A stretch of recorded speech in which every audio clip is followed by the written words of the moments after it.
Rapat pleno Partai Golkar resmi memilih Agus Gumiwang sebagai pelaksana tugas Ketua Umum partai itu. Nama Agus Gumiwang sebelumnya memang santer ditunjuk menjadi pelaksana tugas menggantikan Airlangga Hartarto yang mundur dari jabatan Ketua Umum Golkar. Nantinya, Agus Gumiwang bertugas untuk mempersiapkan Munas Partai yang beragendakan salah satunya untuk menunjuk Ketua Umum baru Partai Golkar. Secara musyawarah dan mufakat,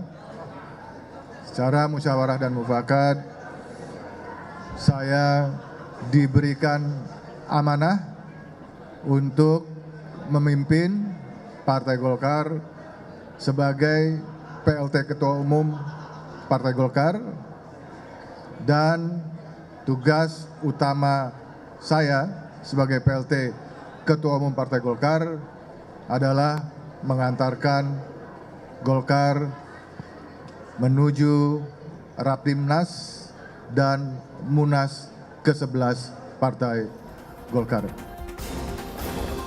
Penyebab mundurnya Airlangga Hartarto hingga kini menimbulkan beragam spekulasi. Salah satunya kasus hukum. Sebelumnya Airlangga memang sempat diperiksa sebagai saksi terkait kasus korupsi ekspor minyak sawit mentah. Namun Kejaksaan Agung membantah akan ada pemeriksaan Menko Perekonomian itu dalam waktu dekat. Apakah akan dilakukan pemanggilan terhadap yang bersangkutan?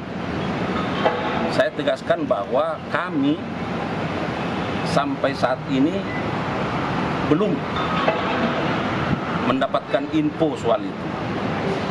Kami baru mendapatkan info dari teman-teman media. Ada pula spekulasi cawe-cawe Presiden Jokowi di internal Partai Golkar. Meski anggapan ini dibantah oleh Jokowi.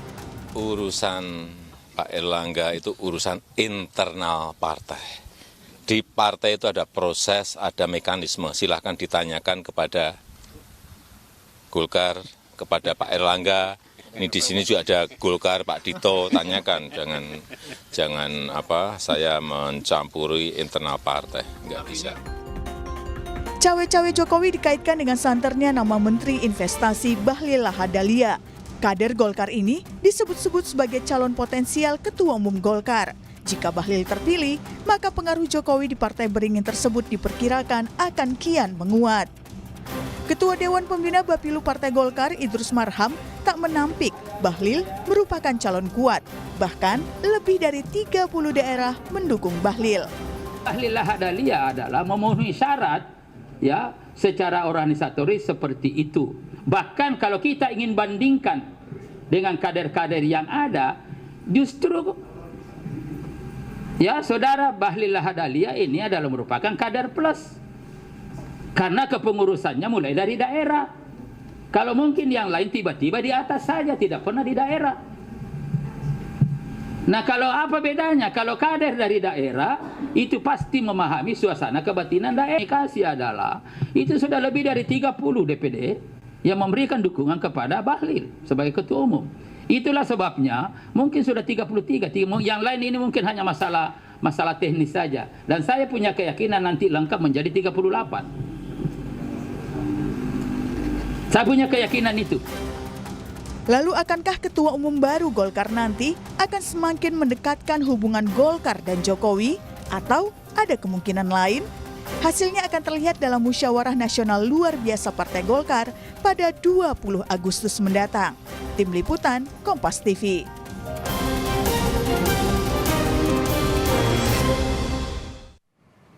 Saudara, semalam pleno Partai Golkar akhirnya memutuskan nama Agus Gumiwang Kartasasmita sebagai PLT Ketua Umum Partai Golkar. Lalu pada 20 Agustus mendatang, Rapimnas dan Munas bakal digelar untuk memilih sosok yang akan duduk sebagai Ketua Umum Partai Beringin itu. Nama Menteri Investasi Bahlil Lahadalia menguat menjadi salah satu calon Ketua Umum. Akankah Bahlil bisa menguatkan hubungan Jokowi dan Partai Golkar atau akan ada kejutan politik lain? Kita bahas bersama dengan sejumlah narasumber yang sudah hadir melalui sambungan Zoom.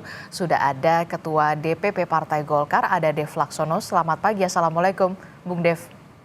Selamat pagi, Assalamualaikum. Gimana kabarnya? Sehat?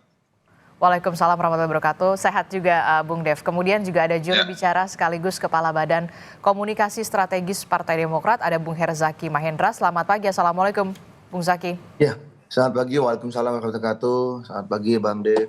Iya, kemudian Selamat juga pagi. sudah hadir ke studio ada pengamat politik dari Universitas Al-Azhar Indonesia, sudah ada Kang Ujang Komarudin. Selamat pagi Kang Ujang. Selamat pagi, Assalamualaikum. Waalaikumsalam warahmatullahi wabarakatuh. Ini semalam akhirnya terpilihlah nama Agus Gumiwang Kartasasmita dalam rapat pleno, dan di harian Kompas, Bung Dev, di halaman 2 ini judulnya "Lobi-lobi di balik pemilihan kilat Agus Gumiwang sebagai PLT Ketua Umum". Nampaknya semalam mulus-mulus saja. Benarkah ada lobi-lobi politik di sana? Ya, kalau lobby-lobby politik itu hal yang lumrah, apalagi di dalam Golkar ya. Kita kan partai yang dinamika, yang terbuka secara demokratis.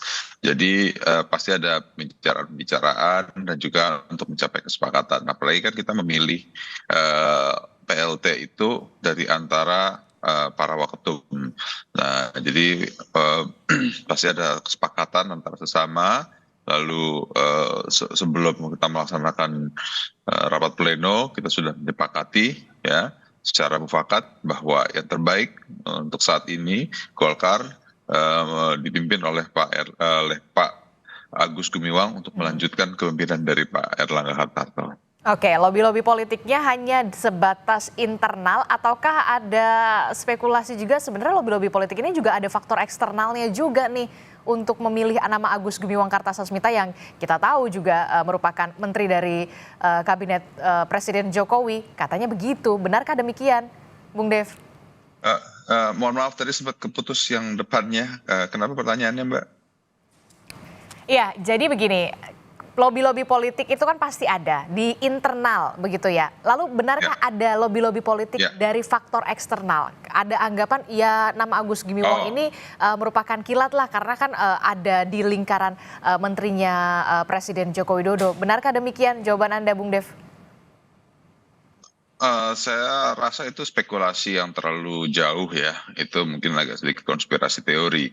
Kenapa? Karena Pak Agus Gumiwang itu ya sama seperti Pak Erlangga Hartarto, Mas Dito, Mas Jerry, semua itu kan ada di dalam kabinet. Akan tapi semua itu kan sudah jauh sebelum masuk kabinet, itu jauh sebelum terbentuknya bahkan pemerintahan Presiden Jokowi sudah ada di Golkar lebih dahulu. Mas Agus itu Pak Menteri sudah ada di Golkar dari mungkin tahun 90-an. Nah, jadi jauh sebelum itu sudah menjadi kader Golkar tulen, dan dalam kondisi saat seperti ini ya yang terbaik itu adalah Pak Agus Gumiwang gitu. Jadi menepis anggapan kalau memang ini ada faktor eksternal juga dalam pemilihan kilat Agus Gumiwang semalam. Kalau faktor eksternal saya pastikan tidak ada karena Golkar itu partai besar yang independen. Jadi kita ini menentukan kebijakan sikap kita secara mandiri dan kita yakini bahwa ini adalah yang terbaik.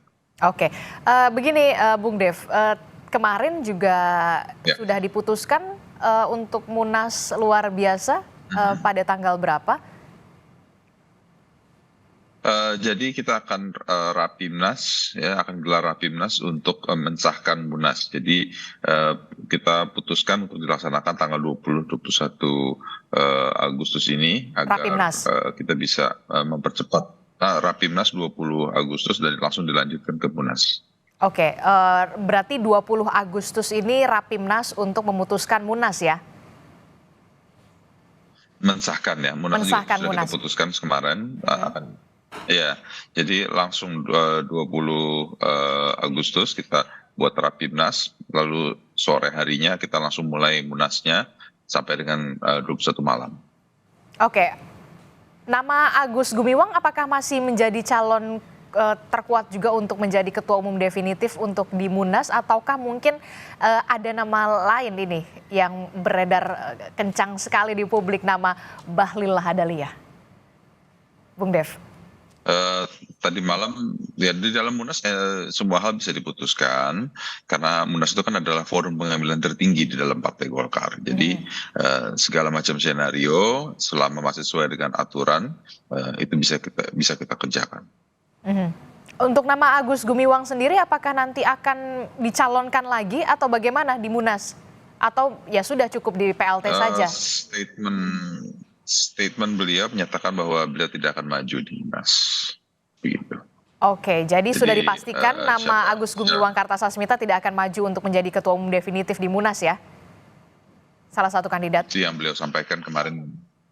Kemarin disampaikan kan beliau ke apa namanya awak media pada setelah selesai rapat pleno, ada press conference di situ beliau menegaskan bahwa dia tidak akan maju di dalam Munas yang akan datang. Dia hanya mengantarkan saja menuju Munas nanti. Oke, saya tanya ke Bung Herzaki. Bung Herzaki, ini kan dinamika politiknya kuat sekali begitu ya, apalagi menjelang pendaftaran pilkada KPU. Terakhir semalam rapat pleno memutuskan nama Agus Gumiwang.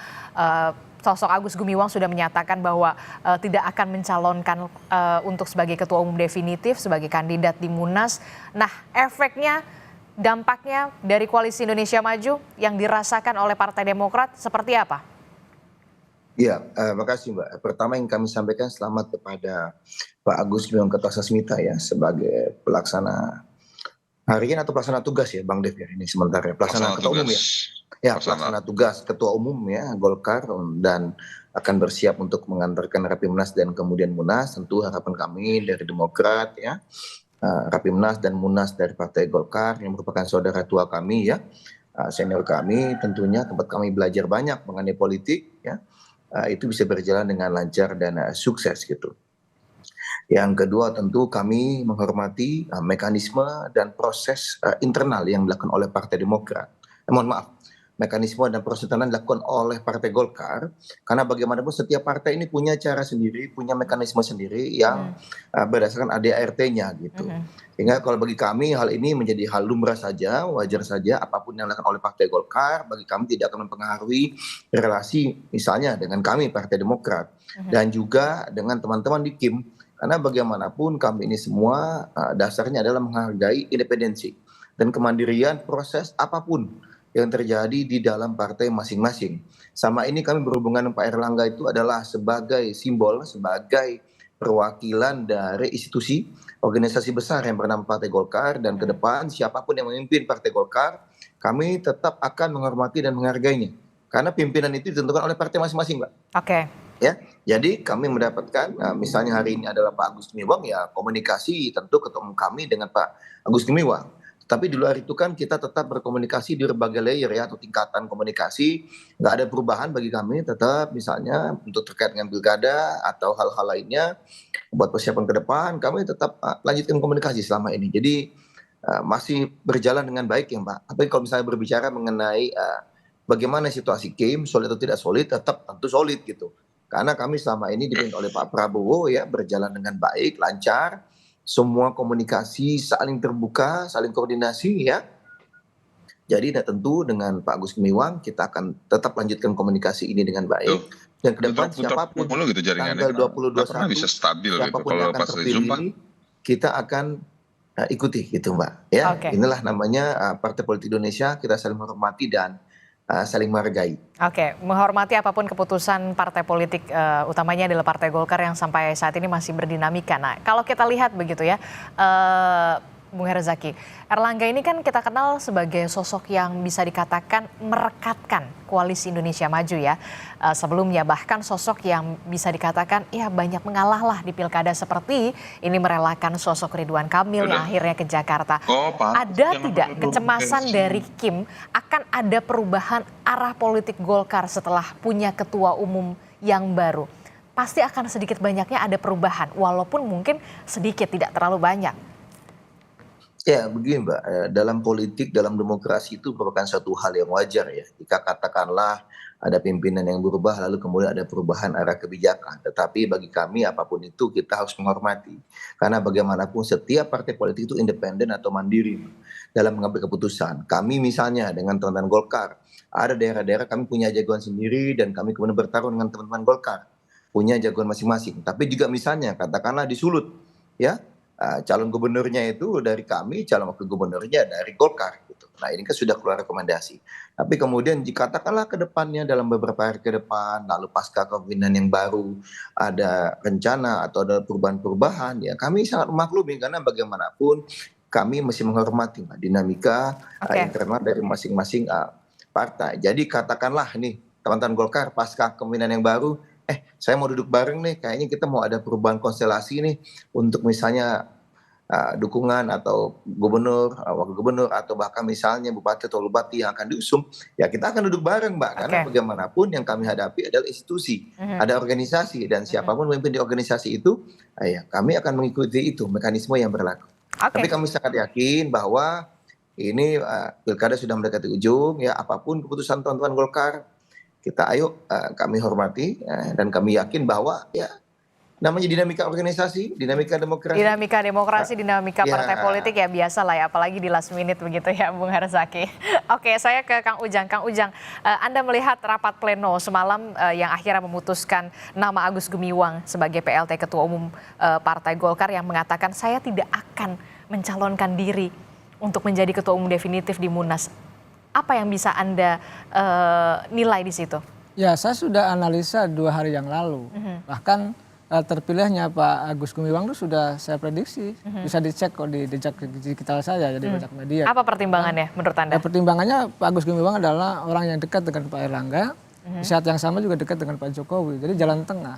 Nah, saya melihat ya Pak Agus Gumiwang ini adalah ya sosok yang ada di tengah, yang menjadi bridging, jembatan, ya agar nanti ketua umum definitif ya di tanggal 20 atau 21 Agustus terpilih. Siapa? Bahkan saya sudah berani memprediksi siapa orangnya. Kemungkinan besar Pak Bahlil.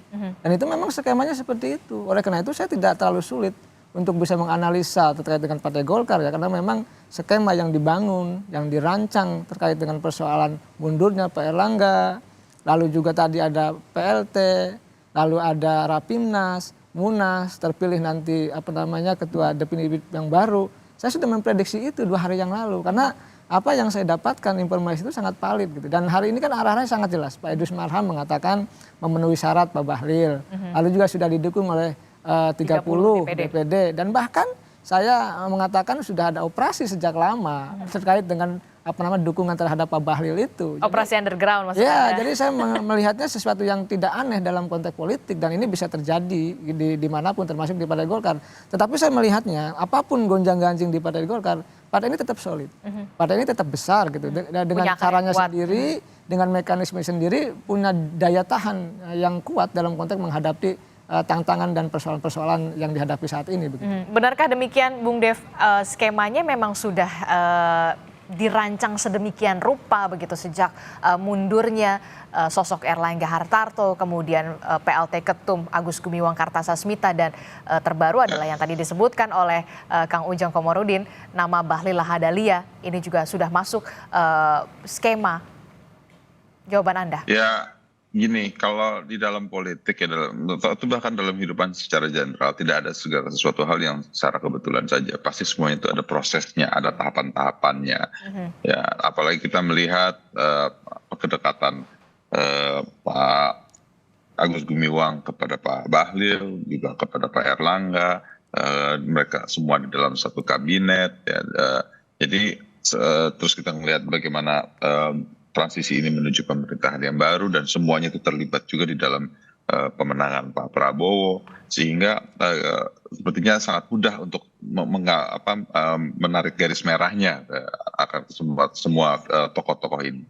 Ya kan, tetapi memang situasinya ini berkembang dengan sangat cepat, dan memang untuk dalam situasi perkembangan yang sangat cepat dan menghadapi perhelatan lagi, nanti kita kan ada perhelatan pilkada nanti ya. Jadi ini membutuhkan sebuah kepastian dan kekuatan politik, khususnya di dalam Partai Golkar. Oke, kalau untuk skema itu berarti Anda melihat benar nggak sih ada skema itu yang memang sudah dirancang begitu?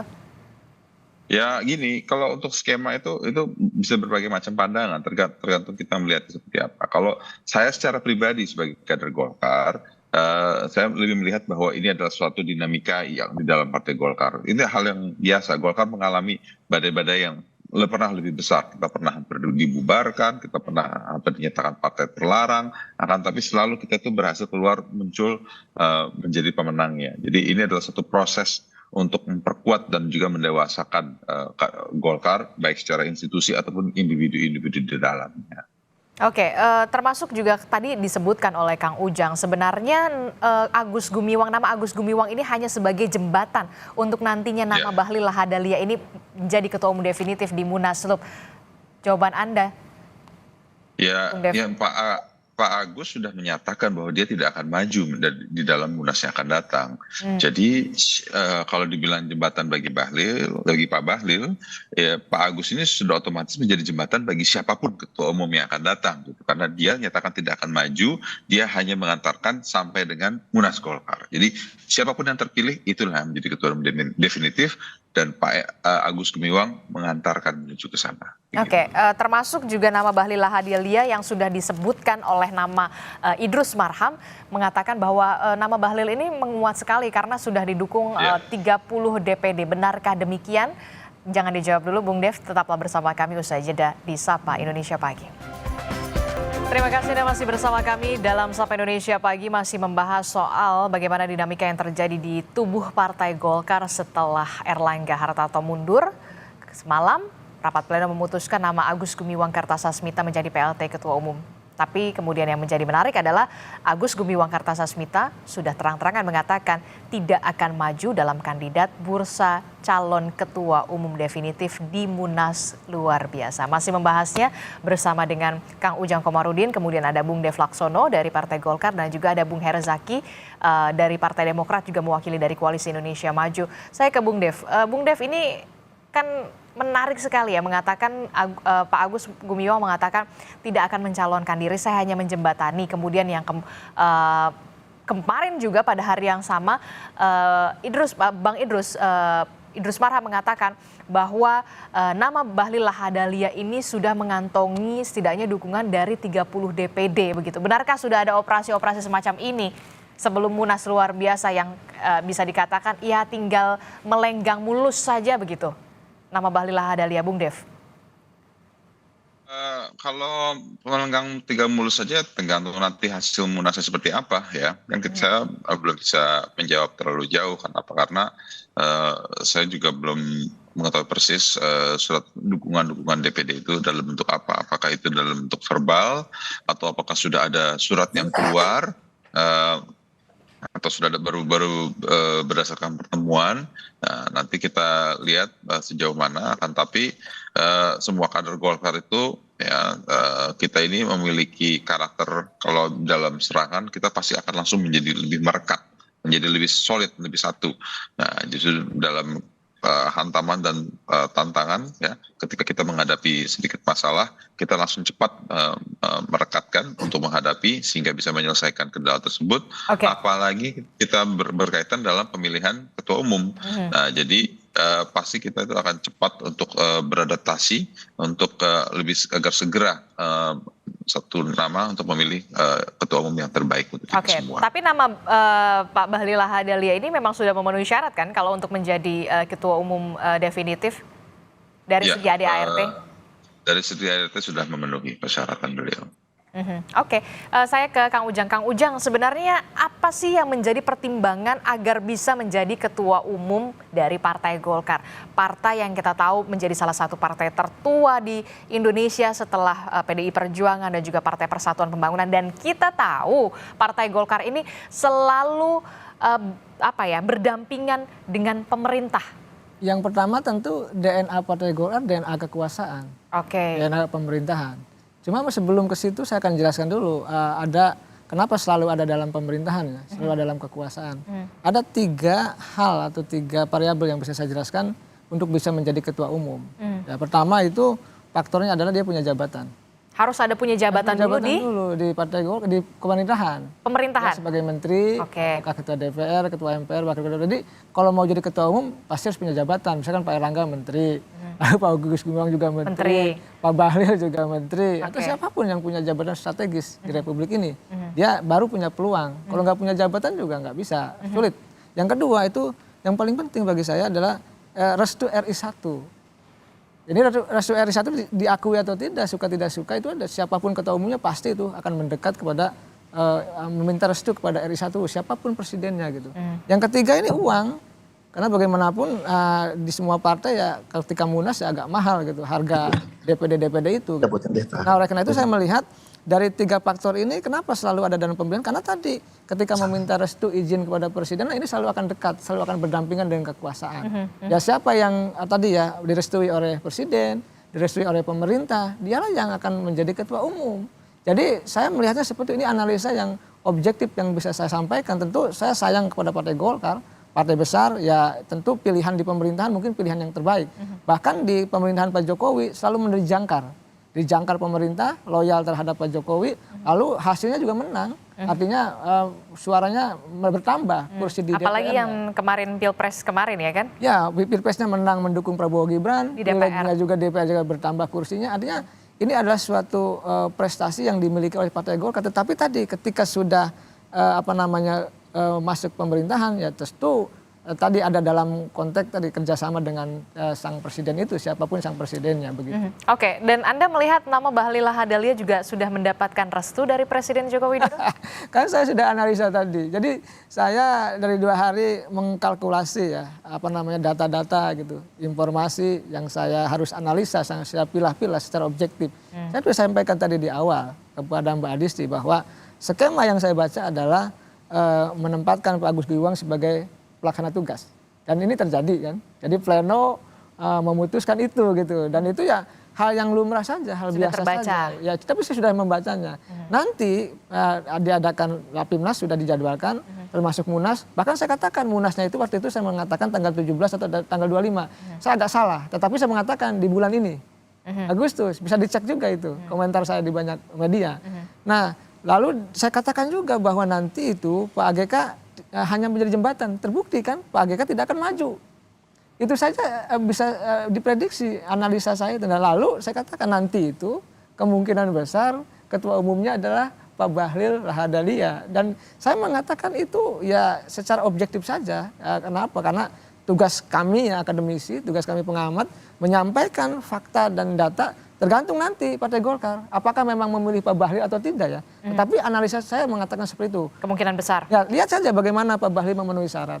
Lalu bagaimana sudah didukung oleh 30 DPD. Itu kan indikasi-indikasi mengarah bagaimana pernyataan-pernyataan wakil ketua umum di media ya. Banyak Pak Luli Sudah terkonstruksi dengan baik. Terkonstruksi. Jadi ini saya membacanya bukan sesuatu yang rumit.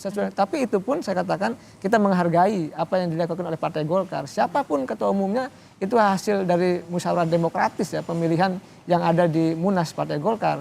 Tetapi kita membacanya ya ini adalah skema-skema yang menurut saya ya yang bisa sudah kita baca secara sederhana dalam konteks analisa politik saya begitu. Oke, Bung Dev, bagaimana dengan analisa Kang Ujang soal DNA Partai Golkar yang memang selalu berdampingan dengan pemerintah, termasuk juga yang mau menjadi ketua umum Partai Golkar ini tadi ada beberapa pertimbangan. Salah satunya adalah mendapatkan restu dari RI1, kemudian juga harus punya jabatan baik itu di kementerian atau di menteri, posisi menteri, termasuk juga isi tas. Gimana, Bung Dev? Ini sudah terpenuhi nih nama Bahlil Lahadalia syaratnya. Ya memang Golkar itu syarat dengan kepentingan penguasa. Jadi memang Golkar itu selalu di dalam ruang lingkup pemerintahan, baik di pemerintahan sebelumnya, apalagi di pemerintahan yang akan datang. Karena jelas-jelas Golkar itu mencalonkan Pak Prabowo, dan selama kampanye kemarin kita sudah melakukan kegiatan kampanye yang cukup masif, termasuk juga baik di dalam internal ataupun eksternal ya, baik yang dilakukan secara langsung dengan struktural Golkar ataupun menggunakan lapisan-lapisan di luar dengan memanfaatkan jaringan-jaringannya. Nah, jadi ini semua saling berkaitan, dan juga kepentingan-kepentingan untuk memastikan smoothnya transisi pemerintahan, target pemerintahan ke depan itu tercapai. Nah, ini menjadi tugas-tugas Golkar. Maka ketua umum yang akan datang itu ya pasti wajibnya melanjutkan pemikiran dan juga berdampingan dengan pemerintahan yang sudah berlangsung agar target-target pemerintahan itu tercapai, dan Golkar menjadi salah satu motor utama dalam pergerakan tersebut. Termasuk juga restu dari pimpinan ya RI1. Berarti begitu ya, Bung Dev? Gini, kalau masalah restu apa tidak itu udah hal yang berbeda ya. Kita kan Golkar, kita bicara Golkar adalah bicara mekanisme yang internal yang berjalan sendiri secara internal. Nah, jadi ini lebih dulu gitu yang harus dijalankan. Nah, lalu dengan kalau kita bicara restu, ya pasti presiden sekarang atau presiden nanti pasti akan menyerahkan sepenuhnya kepada internal Golkar. Nah, kenapa? Karena Golkar sudah menjadi bagian dari pemerintahan. Jadi siapapun yang terpilih pasti akan nyambung dengan pemerintahan yang sekarang atau yang akan datang. Oke, termasuk juga ya pasti dapat restu lah ya, karena kan berdampingan juga sama pemerintahan begitu ya, Bung Dev. Ya, gini, kalau kita nggak usah bicara restunya dari presiden, kita bicara internalnya saja dulu gitu. Oke. Kalau internalnya sudah berjalan, pasti akan selaras dengan konsepnya pemerintahan. Oke, baik. Bung Herzaki, bagaimana Anda melihat dengan analisa yang sudah dipaparkan oleh Kang Ujang? Benarkah demikian? Kalau di Koalisi Indonesia Maju, begitu juga nggak sih sebenarnya? Kalau dari kami tentu Mbak, dari mekanisme setiap partai ini ada polanya sendiri, ada aturan yang mendasari, ada ADART. Ya kita fokus di situ saja gitu. Apa yang menjadi landasan hukumnya, aturan organisasi masing-masing itulah yang akan kita gunakan. Itu yang di Demokrat. Dan kami meyakini apalagi di Golkar. Teman-teman Golkar ini kan partai besar, partai mapan. Semua mekanisme bahkan setahu saya mau tadi Bang Dev sampaikan. Guncangan apapun itu, jika pun ada itu sudah biasa diambil oleh Golkar. Untuk yang kali ini pun kami melihatnya ya kita hormati proses dan mekanisme yang ada di Partai Golkar. Siapapun yang menjadi ketua umumnya, Demokrat akan menyambut baik dan tetap akan melanjutkan kerjasama yang sama ini sudah terjalin. Ya kami ini kan sama-sama partai pemenang pemilu Mbak. Oke. Ya kan? Ya kita ini pemenang pilpres ya Bang Dev ya, gitu ya. Jadi kita ini santai-santai aja gitu, karena kan. Berarti tetap kompak ya nanti Pilkada Jakarta mengusung Ridwan Kamil ya? Kompak, ya. Mau Ridwan Kamil, mau siapapun, kami tetap akan kompak Mbak gitu. Kita semua bicarakan bersama.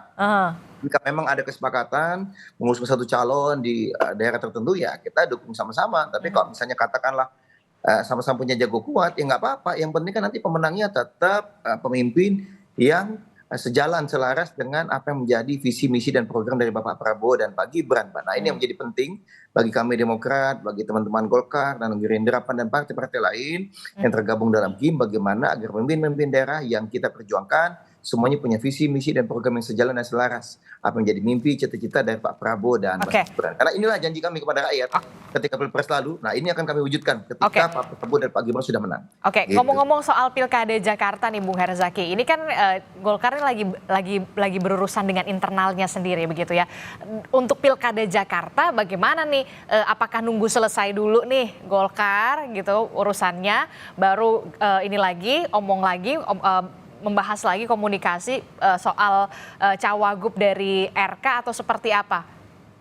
Ya secara simultan ya, karena bagaimana proses politik itu kan berjalan terus menerus, tidak dihasilkan oleh satu aksi saja atau oleh satu event aja atau satu kegiatan, tetapi kita berjalan secara terus menerus gitu. Begitu juga dengan dialog atau komunikasi dengan teman-teman Golkar, kan hampir setiap hari bertemu nih.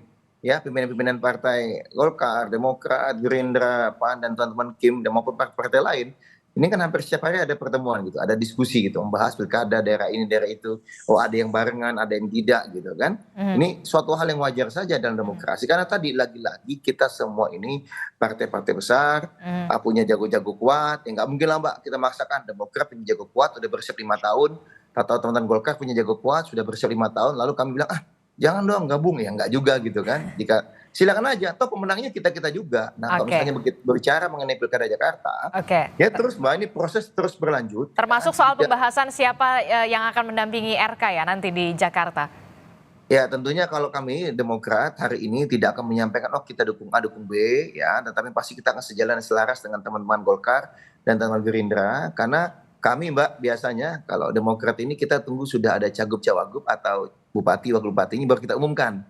Gitu. Nah, tapi kalau dalam berproses ini kita komunikasi intens dengan teman-teman Golkar dan juga teman-teman Gerindra, dan memang betul Pak Ridwan Kamil itu adalah salah satu calon kuat yang akan kemungkinan kami dukung di Pilkada Jakarta, karena memenuhi 3 kriteria Mbak. 1 punya kans menang, 2 punya integritas, dan 3 punya jejak rekam yang sangat baik ketika menjadi kepala daerah baik di Jawa Barat maupun di Kota Bandung. Gitu. Seperti yang disampaikan oleh Ketua Umum kami. Oke, saya ke Kang Ujang. Kang Ujang, gimana nih? Apakah nanti Anda melihat dengan masuknya Ketua Umum Partai Golkar yang baru secara definitif yang akan dihasilkan oleh Munas luar biasa oleh Partai Golkar, taruhlah kita berandai-andai nama Bahlil Lahadalia gitu ya kan? apakah nanti akan ada perubahan peta politik khususnya di Pilkada Jakarta? Ya bisa berubah juga bisa tidak. Artinya begini, Ridwan Kamil yang katakanlah sudah dimandatkan lah oleh Pak Erlangga itu bisa juga didukung oleh Kim. Kalau Bang Herzaki katakan ingin menang, karena memang kalau kita bicara pilkada kan ketokohan, tokoh yang laku dijual, tokoh yang katakanlah bisa mendapatkan dukungan dari warga Jakarta itu pasti. Kalau enggak ya sulit. Nah, tetapi memang apakah misalkan dengan Pak Bahlil kalau jadi ketua umum nanti katakan ditetapkan dan misalkan tanggal 20 atau 21 Agustus, lalu apakah berubah? Katakan bisa berubah bisa tidak, atau gini skemanya, Ridwan Kamil calon gubernurnya, Kaesang calon wakil gubernurnya. Tapi bisa juga nanti Ridwan Kamil tersisih lalu tahu-tahu Kaesang yang jadi calon gubernur kalau misalkan melawan kota kosong. Seberapa besar peluang itu?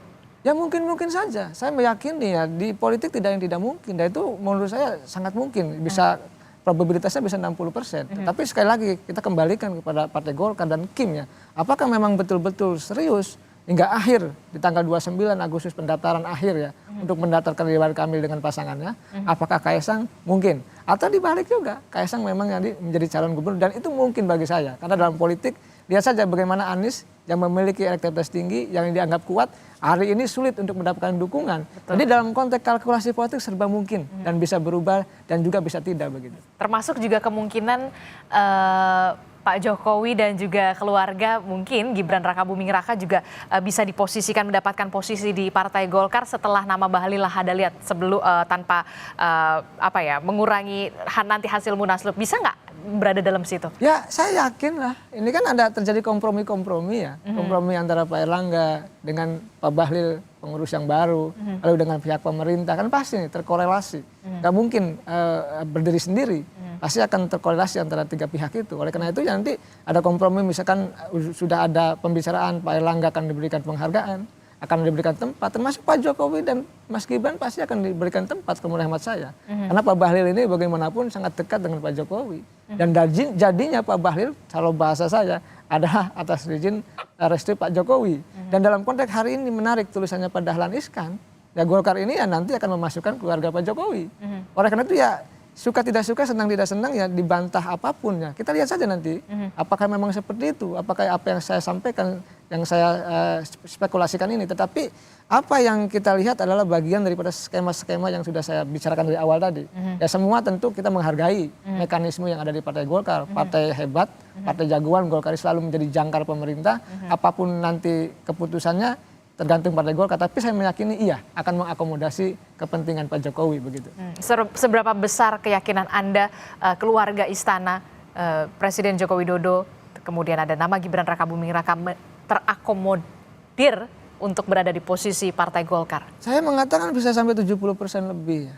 Karena begini. 70% lebih? Ya, kalau saya mengatakan begini Mbak, di Indonesia ini mohon maaf sekali lagi ya, ini bisa dibantah memang, tapi saya selalu katakan bahwa siapapun figur tokoh yang ketika tidak punya jabatan, itu tidak ada perlindungan secara politik, secara hukum, bahkan secara bisnis. Oleh karena itu ya perlu ada perlindungan. Nah yang bisa melindungi ini partai-partai besar. Lihat kan misalkan, mohon maaf Pak Herzaki, Pak SBY, begitu hebatnya Pak SBY berprestasi dalam 10 tahun terakhir. Tetapi partainya masih dikudeta kok, masih dikerjai kok. Nah dalam konteks itu ini berbahaya kalau tidak ada dalam naungan beringin yang rindang gitu. Dan apapun itu ya kita hormati apa yang dilakukan oleh Partai Golkar. Sekali lagi ya kami hormati itu. Mengadakan munas, memilih ketua umumnya, kita hargai dan hormati sebagai bagian mekanisme yang harus dijalankan oleh Partai Golkar. Walaupun nanti ujungnya ya mengakomodasi kepentingan dari Pak Jokowi.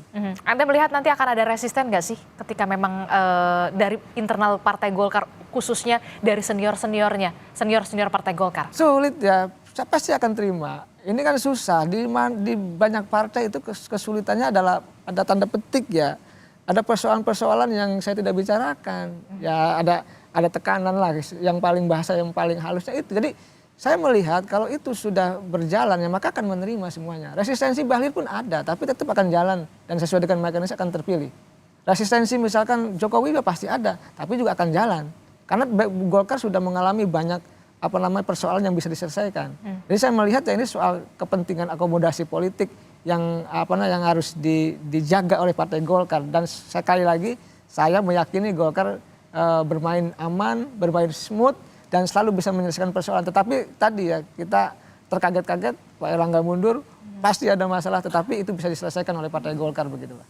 Oke, terakhir Bung Dev, terkait dengan analisa dari Kang Ujang, ini saya juga terkaget-kaget begitu ya, jika nanti memang nama Bahlil Lahadalia menjadi ketua umum definitif yang memang direstui dan dikehendaki oleh seluruh unsur Partai Golkar, ada spekulasi akan ada akomodasi terhadap keluarga istana, nama Presiden Jokowi termasuk Gibran Rakabuming Raka yang nantinya juga akan ditempatkan di posisi Partai Golkar. Bung Idrus juga sudah mengatakan kalau memang Presiden Jokowi mau masuk Partai Golkar tentu menjadi berkah tersendiri. Anda sependapat? Ya, kalau bila mana Presiden Jokowi akhirnya masuk ke dalam Partai Golkar, pasti akan menjadi aset yang luar biasa, baik kepada beliau, akan terus tetap mengabdi kepada bangsa dan negara, dan juga kepada Partai Golkar. Pasti akan mendapatkan dukungan semangat baru dan juga pandangan-pandangan baru dan perspektif dari beliau selama menjabat selama 10 tahun. Dan itu semua bisa menjadi bagian dari kinerja-kinerja politik Golkar, baik di tingkat pusat melalui DPR RI atau melalui menteri-menterinya nanti di pemerintahan yang akan datang, dan juga melalui kepala daerah dan DPRD se-Indonesia. Tentu kita berharap bahwa kita bisa segera menyelesaikan ini, segera memilih ketua umum baru untuk segera mulai menata untuk memasuki di era pemerintahan yang baru. Begitu. Oke, baik. Kalau Pak Jokowi memang betul akan masuk ke Partai Golkar, tentu saja Anda mengatakan ini menjadi aset yang luar biasa begitu ya, Bung Dev ya? Iya, tentunya. Oke. Karena pengalaman beliau pasti akan berdampak yang positif bagi kita semua. Oke, terakhir Bung Herzaki. Ya, kalau dari kami, seperti apapun yang dialami, yang terjadi di Golkar, kami menghormati semua proses yang berlaku. Karena bagaimanapun siapapun tokoh ya, mungkin kalau menurut saya katakanlah bahkan Bang Ujang sendiri misalnya suatu saat memutuskan mau masuk partai politik, bisa jadi Golkar akan menjadi salah satu partai yang sangat menarik. Karena bagaimanapun ini partai besar, sudah bertahan puluhan tahun. Ya kita tahu juga jejak istilahnya jaringannya juga sampai ke daerah-daerah. Ya kami sendiri juga banyak belajar dengan teman-teman Golkar. Kami kan masih baru 22 tahun ya, tahun ini baru mau 23 tahun, beda jauh nih dengan teman-teman Golkar. Tapi tentunya kami siap dengan siapapun pemimpin baru. Nanti di Partai Golkar, ada tokoh-tokoh baru di Partai Golkar. Ya, Demokrat akan terus selalu bekerja sama bagaimana kita menjaga 5 tahun ke depan, pemerintahan Pak Prabowo dan Pak Gibran bisa membuat Indonesia makin maju dan makin sejahtera. Oke, kita akan tunggu bagaimana nanti hasil Rapimnas dan juga Munas luar biasa yang akan memutuskan siapa yang akan menempati posisi Ketua Umum Partai Golkar secara definitif setelah semalam rapat pleno sudah memutuskan nama Agus Gumiwang Kartasasmita menempati posisi sebagai PLT Ketua Umum, termasuk juga apakah nanti benar analisa-analisa yang sudah disampaikan atau dipaparkan oleh Kang Ujang benar menjadi nyata. Kita akan tunggu. Terima kasih Bung Dev dan juga Bung Herzaki. Kang Ujang, terima kasih telah bergabung bersama kami. Selamat pagi Bapak-Bapak, Assalamualaikum, sehat selalu.